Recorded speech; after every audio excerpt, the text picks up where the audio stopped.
Oi, Camila, boa tarde. Sextou, né? E esse é o nosso giro de notícias aqui no programa Mulheres.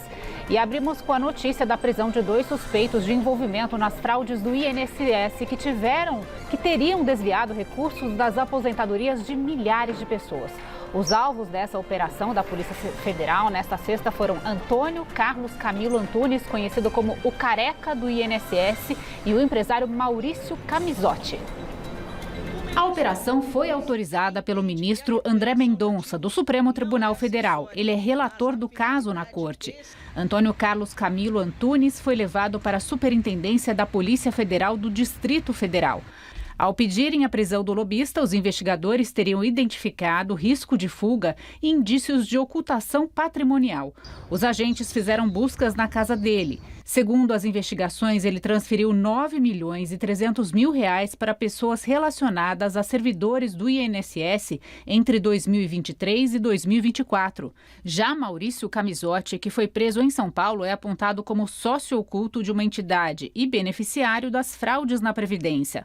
A defesa do empresário disse não haver qualquer motivo que justifique sua prisão no âmbito da operação relacionada à investigação de fraudes no INSS. Outro alvo da operação hoje foi o advogado Nelson Williams. No escritório dele, na cidade de São Paulo, foram encontradas diversas obras de arte. Em nota, a defesa dele esclareceu que tem colaborado integralmente com as autoridades e confia que a apuração demonstrará sua total inocência. No Distrito Federal, a Polícia Federal apreendeu carros de luxo. Na lista está uma réplica da McLaren, que foi usada pelo piloto Ayrton Senna na temporada de 1993. E uma Ferrari F8, cujo preço é avaliado em cerca de R$4 milhões. Os agentes também recolheram dinheiro vivo. Já em São Paulo, a PF apreendeu um vasto acervo de relógios, móveis antigos e um fuzil. E ainda aqui em São Paulo, o influencer Gabriel Ciatti, conhecido como GB Ciatti, foi alvo de uma operação da Polícia Civil. Ele é suspeito de praticar rachas aqui na cidade. O repórter Luciano Penteado está na delegacia que investiga esse caso, traz mais informações para a gente. Boa tarde, Luciano. Por aí também foram apreendidos carros de luxo, não é?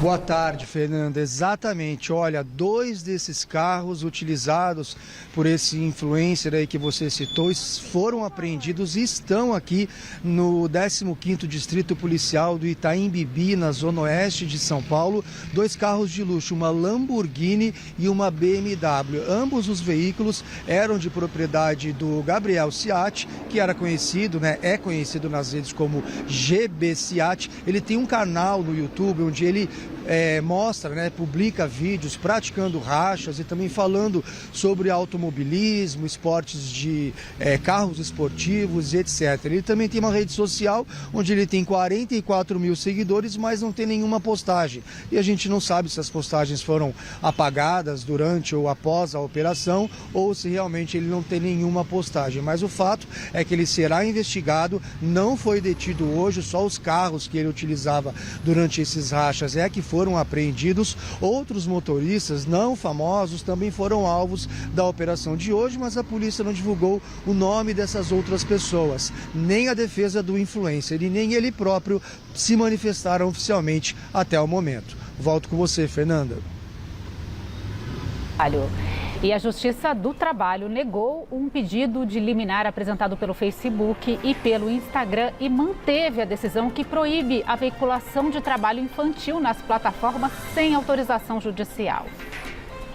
A desembargadora Fernanda Valdívia avaliou que as plataformas digitais funcionam como um ambiente de trabalho remunerado com monetização de conteúdos e acrescentou que a autorização judicial não impede a criação do conteúdo, mas cumpre a função legal de garantir proteção integral dos menores prevista no Estatuto da Criança e do Adolescente. A obrigatoriedade de permissão judicial atendeu uma ação civil pública movida pelo Ministério Público do Trabalho e pelo MP de São Paulo. Após as denúncias do influenciador Felca sobre a adultização de crianças e adolescentes na internet, a Polícia Civil Paulista mapeou pelo menos 700 vítimas de exploração sexual infantil no Brasil que tiveram imagens compartilhadas em plataformas digitais. A multa para as empresas que descumprirem a determinação é de R$50 mil por dia por criança ou adolescente encontrado em situação irregular. Em Minas Gerais, o Ministério Público denunciou René da Silva Nogueira Júnior, acusado de matar a tiros o gari Laudemir Fernandes. O caso aconteceu lá em Belo Horizonte. O empresário pode responder por homicídio triplamente qualificado.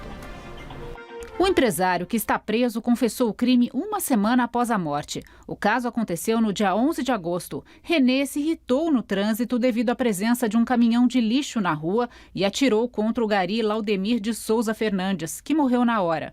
Segundo o MP Mineiro, há provas para denunciar o empresário no crime de homicídio triplamente qualificado, com 3 agravantes: motivo fútil, sem dar chance de defesa da vítima e por ter sido cometido em via pública. A mulher de René, a delegada Ana Paula Nogueira, não foi denunciada porque os crimes aos quais ela foi acusada somam menos de 4 anos de prisão, o que, segundo o promotor do caso, exige a instituição de um acordo de não persecução penal. Ela foi indiciada pela polícia por ter cedido a arma de fogo usada no crime e pela Corregedoria da Polícia Civil por prevaricação. E vamos fazer agora a nossa conexão com Brasília. O repórter Afonso Marangoni fala com a gente ao vivo sobre esse dia seguinte à condenação do ex-presidente Jair Bolsonaro. Boa tarde para você, Afonso. Como é que estão as repercussões aí em Brasília? Pois é, boa tarde, Fernanda, boa tarde a todos que nos acompanham no Mulheres. Olha, a repercussão é muito grande no mundo político, inclusive parlamentares da oposição e da situação seguem, comentando essa questão da condenação do ex-presidente Jair Bolsonaro. Muitos deles, inclusive, viu, Fernanda, acompanharam o julgamento lá na primeira turma. Eu estava lá e vi muitos deles entrando e saindo, acompanhando esses longos dias de julgamento. Olha, o ex-presidente Jair Bolsonaro, ele foi condenado a 27 anos e 3 meses de prisão, inicialmente em regime fechado, mas a prisão não vai acontecer agora. Isso porque ele ainda tem recursos possíveis na primeira turma do Supremo Tribunal Federal. Certamente ainda ele pode entrar com embargos de declaração. Existe também quem defenda que possa entrar com embargos infringentes. A expectativa, então, é que depois de superado esses embargos, aí sim acontecerá o chamado trânsito em julgado da ação penal condenatória. Aí o Bolsonaro estará apto a ir para um estabelecimento prisional. Ele já está preso, mas em prisão domiciliar, mas como o regime de cumprimento de pena é inicialmente fechado, ele deve ir para algum estabelecimento prisional a ser definido mais para frente. Mesma situação que vai acontecer com os outros condenados, neste núcleo crucial da tentativa de golpe. A expectativa dentro do próprio Supremo Tribunal Federal é que Bolsonaro seja, então, conduzido a este estabelecimento prisional que vai cumprir a pena em meados de dezembro. Portanto, ainda em 2025, deve acontecer que ele deixará a prisão domiciliar para depois seguir para esta prisão que vai ser em algum estabelecimento ainda a ser definido. Bom, eu sigo acompanhando as repercussões, toda a cobertura no Jornal da Gazeta e agora nós voltamos ao estúdio. Combinado, até às 7 da noite lá no Jornal da Gazeta, Afonso. Bom, e todo mundo viu, o tempo mudou aqui em São Paulo. Vamos abrir a nossa câmera da Avenida Paulista? Ventos que sopram do mar facilitam a entrada dessa umidade, a formação das muitas nuvens que cobrem o céu da Grande São Paulo. E as temperaturas estão em torno de 20 graus, 10 graus a menos que ontem nesse mesmo horário. Que mudança, né? E às 7 da noite eu conto mais sobre a previsão do tempo para o fim de semana, então eu te espero lá. Até mais tarde, meninas.